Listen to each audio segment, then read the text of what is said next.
Hi, Claymore here. I've got a bad cold, so bear with me if I sniffle or tend to ramble on. But because I have a cold, I've been at home sick. I've been watching YouTube videos.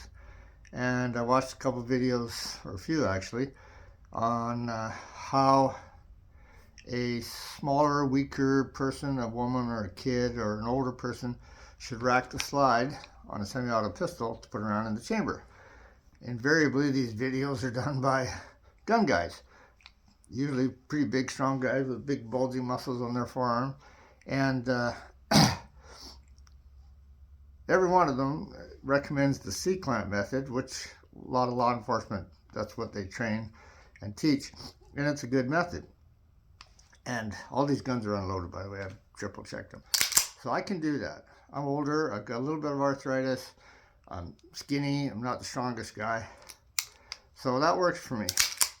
And probably works for most people.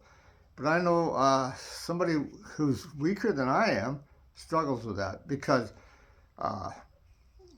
if this gun is sat for a while, and I use a good quality oil, but if it's sat there and it's not warmed up, it's cold, where I store it, it's actually a fairly cold room, it can be a lot stiffer, and I have to grunt to get that. And I've been playing with this one so it's warmed up. Same thing there, I can do that. I taught my granddaughter, she's quite young, I wasn't teaching her how to shoot, but she was curious about the guns and how they function. So I was explaining how this one functioned, and she could not do that. Even, you're supposed to point it down range, and she's like, yeah, she couldn't do it. So I taught her the Israeli method. The Israelis carry their handguns without a round in the chamber. They draw the gun, grab it like that, and then they're ready to shoot. And it's not as fast as having a round in the chamber and just drawing and shooting, but it's pretty darn fast. And they train with it in practice, and they're quite effective. I don't think anybody would deny that. So I showed her how to do that, and she could do that. And that is the way I do it 90% of the time, because I get thumb and forefinger gripping, because just a pinch like that, I can do it if the hammer's cocked, but if the hammer isn't cocked, it's hard. And but that's super easy. Now, it takes a little bit of practice. Make sure you're not sticking your thumb in there. But so I've got these three fingers gripping back here, this part of my hand gripping there, thumb and forefinger there. I've got as much purchase on that slide as I could possibly get, and it's super easy. And I can do it with any gun. The high powers are notoriously stiff spring, and I can do it with my high power.